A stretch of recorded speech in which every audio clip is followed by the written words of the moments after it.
రాత్రి వేళలో ఒంటరిగా వెళ్తున్న వారిని టార్గెట్ చేసి దారి దోపిడీకి పాల్పడుతున్న ముఠాను అరెస్ట్ చేసినట్లు రేణిగుంట సీఐ మల్లికార్జున తెలిపారు. తిరుపతి మారుతి నగర్ కు చెందిన 7 జల్సాలకు అలవాటు పడి గంజాయి మత్తులో నేరాలకు పాల్పడినట్లు సీఐ వెల్లడించారు. నిందితులపై గతంలో తిరుపతి, చంద్రగిరి, తిరుచానూరు, తమిళనాడులోని పలు పోలీస్ స్టేషన్లలో కేసులు నమోదయ్యాయని ఆయన తెలిపారు. బాధితుల ఫిర్యాదు మేరకు రంగంలో దిగిన రేణిగుంట పోలీసులు సీసీ కెమెరాల ఆధారంగా నిందితులను గుర్తించి అదుపులోకి తీసుకుని 5 ద్విచక్ర వాహనాలు, 8 సెల్ ఫోన్లు, 8 గ్రాముల బంగారం చైన్లు స్వాధీనం చేసుకున్నట్లు ఆయన తెలిపారు. అందరికీ నమస్కారం అండి. తిరుపతి జిల్లా రేణిగుంట పట్టణ పోలీస్ స్టేషన్ పరిధిలో గత నెల 13వ తారీఖు రాత్రి సుమారు 1:30 సమయంలో తిరుపతి టౌన్ నుంచి రేణిగుంటకు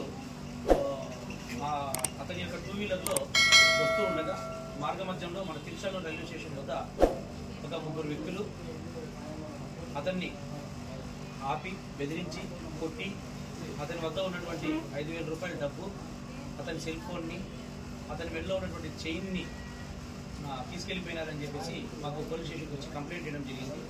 అతని ఫిర్యాదు మేరకు కేసు నమోదు చేయడం జరిగింది. ఆ కేసు విచారణలో భాగంగా మేము తిరుగుతూ ఉండగా మాకు ఈరోజు ఉదయం రాబడిన ఖచ్చితమైన సమాచారం మేరకు మన రేణిగుంట మండలం కరకంబాడి పంచాయతీ తారకరామ్ నగర్లో సెయింట్ పీటర్స్ చర్చ్ సమీపంలో కొంతమంది వ్యక్తులు అనుమానాస్పదంగా ఒక దగ్గర ఉన్నారని మనకు సమాచారం ఉంది. వెంటనే నేను మా ఎస్ఐ గారు సిబ్బంది అంతా కలిసి అక్కడికి వెళ్ళి వాళ్ళని చుట్టుముట్టి పట్టుకోవడం జరిగింది. చుట్టుముట్టి పట్టుకున్నప్పుడు వాళ్ళు మొత్తం 7 వ్యక్తులుగా ఉండడం జరిగింది. వాళ్ళని విచారిస్తే వాళ్ళు పోయిన నెల మనకు 13వ తారీఖు రాత్రి ఆ వ్యక్తిని బెదిరించి ఏదైతే సొత్తులు లాక్కెళ్ళిపోయినారో ఆ నేరాన్ని కూడా అంగీకరించడం జరిగింది. వాళ్ళు లాక్కెళ్ళినటువంటి సొత్తును కూడా మనకు అప్పచెప్పడం జరిగింది. బాధితుల దగ్గర నుంచి బెదిరించి లాక్కపోయినటువంటి చైను, అతని వద్ద ఉన్నటువంటి సెల్ ఫోన్ అన్నింటినీ కూడా రికవరీ చేయడం జరిగింది.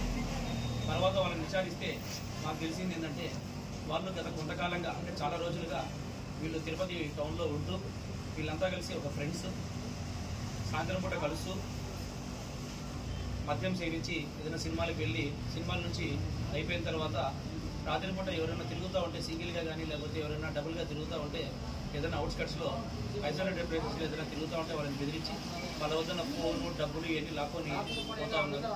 ఇవే కాకుండా చైన్ స్నాచింగ్లు కూడా వీళ్ళు చేస్తూ ఉన్నారని చెప్పేసి మనకు విచారణలో తెలిసింది. సో ఇప్పటి వరకు వాళ్ళు ఈ విధంగా బెదిరించి బాధితులను బెదిరించి వారి వద్ద నుంచి లాక్కోపోయినటువంటి ఒక 8 సెల్ ఫోన్ని, ఒక బంగారు చైన్ని, అదేవిధంగా వీళ్ళు రేణిగుంట టౌన్ నందు వీళ్ళు దొంగిలించినటువంటి ఒక 2 2 వీలర్స్ని కూడా రికవరీ చేయడం జరిగింది.